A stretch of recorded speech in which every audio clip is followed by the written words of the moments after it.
गोवा चलते हैं। गोवा में बड़ा दिलचस्प रहा था 2017 का आंकड़ा। सबसे बड़ी पार्टी बनी थी, 17 सीटें जीतकर कांग्रेस, 13 सीटों पर थी बीजेपी, लेकिन उसके बाद वहां पर सरकार बना लेती है बीजेपी निर्दलियों के साथ मिलकर।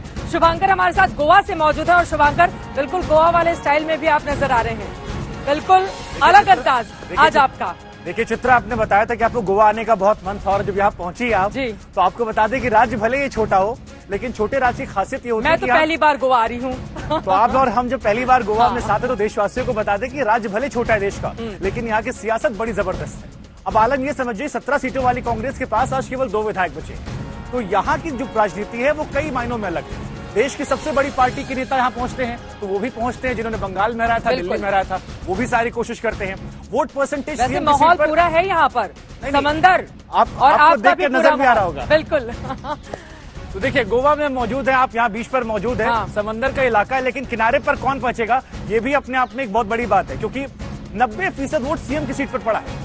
Overall vote percentage almost 80%। प्रधानमंत्री ने सुबह सुबह फोन किया था उनको जिस दिन पोलिंग हो रही थी 14 फरवरी को। तो ये जो 14 फरवरी वाला प्यार है वैलेंटाइन डे का, वो आपको लग रहा है कि गोवा में प्रमोद सावंत को मिलेगा या फिर बाजी इस बार पलट जाएगी? अब देखिए, यहाँ पर वोटिंग परसेंटेज जो है वो हम इस वक्त दिखा रहे हैं। क्या आलम यहाँ पर था, जैसे हमने कहा 40 सीटें हैं, लेकिन राह इतनी आसान नहीं रहने वाली चित्रा, क्योंकि जो मुश्किल है वो बहुत ज्यादा है। 40 सीटों पर वोट परसेंटेज जो है बढ़ा चढ़ा कर 79.61। सीएम की सीट पर मैं खुद बता रहा हूं कि वहां पर ऑलमोस्ट 90% वोट पड़ा है, जो अपने आप में रिकॉर्ड है। लेकिन आप गोवा को समझिए, मनोहर पर्रिकर के लड़के सामने लड़ते हैं, 6 बार से पिता विधायक थे।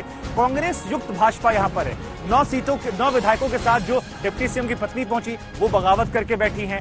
लक्ष्मीकांत पार्सेकर, जिन्हें मनोहर पर्रिकर के बाद गद्दी मिली थी, आज वो बाहर बैठे निर्दलीय लड़ रहे हैं। तो आपस में इतनी ज्यादा सियासत है, जैसा शुरुआत में हमने कहा कि छोटा राज्य है। मनोहर पर्रिकर के बेटे उत्पल पर्रिकर पणजी से वो चुनावी मैदान में हैं, उनकी भी किस्मत दांव पर लगी हुई है और बीजेपी छोड़कर उन्होंने निर्दलीय अकेले, क्योंकि बीजेपी ने टिकट नहीं दिया था इस बार। अब देखिए, बड़ी बात यह कि नतीजे क्योंकि आने वाले चित्रा, उससे पहले आप मनोहर पर्रिकर के बेटे की आप बात करेंगे। 6 बार पिता विधायक रहे, लेकिन देवेंद्र फडणवीस ने साफ साफ कह दिया कि केवल पिता बड़े नेता थे, इस मायने पर टिकट नहीं दिया जाएगा।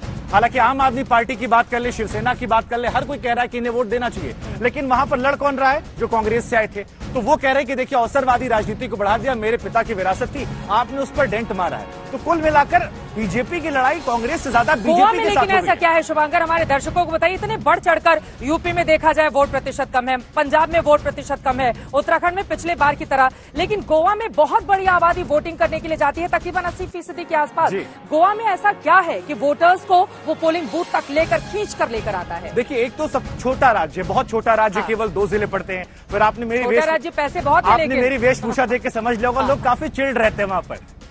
तो वो चिल्ड जो है वो हर चीज में रहते हैं, चाहे वोटिंग करने के दौरान हो, बढ़ चढ़कर निकलते हैं, उसका भी वो आनंद लेते हैं। और यही वजह है कि सीएम की सीट पर 90% वोट पड़े। गोवा का आंकड़ा कितने देर में बताने वाले हैं आप? 7:20 के आसपास, ये मान लीजिए अभी थोड़ा वक्त है, थोड़ा सा और हाँ, लेकिन ये है कि यहाँ के नतीजे हैरान करने वाले होंगे और बीजेपी पर इसकी खास नजर होने वाली, क्योंकि देखिएगा यह लड़ाई बीजेपी वर्सेस बीजेपी बहुत ज्यादा है। चलिए शुभांकर के पास मैं फौरन लौटूंगी, अब मैं जा रही हूँ अब अपने दूसरे स्टेज पर। कुल मिलाकर गोवा की स्थिति भी इस बार की बेहद दिलचस्प रहने वाली है। आपको बताते चले, क्योंकि बीजेपी ने जिस तरह से ताकत झोंकी हुई है, मुख्यमंत्री की ओर से दावा किया जा रहा है कि 22 सीटें 40 में से हम हासिल कर लेंगे। पिछली बार सिर्फ 13 सीटों पर बीजेपी ने जीत हासिल की थी, 17 पर कांग्रेस थी। इस बार तो कांग्रेस ने चुनावी नतीजों के ठीक पहले अपने बड़े बड़े नेताओं को भेज दिया है अलग अलग हिस्सों में कि जाइए और वहां पर बचाइए अपनी सरकार। अगर वहां पर आंकड़े थोड़े बहुत इधर उधर हो भी जाते हैं तो मेल मिलाप करके, क्योंकि बीजेपी ने एक बड़ी लकीर इस पूरे मामले में खींची है। त्रिवेदी जी कुछ कमेंट करना चाह रहे थे गोवा पर, तो ऑन कैमरा नहीं करना है। संजय ऑन कैमरा भी वही बात है, संजय जी भी इस पर बोलेंगे। मैं केवल इतना सा कहना चाह रहा था कि गोवा बीजेपी सजग रहती है, सतर्क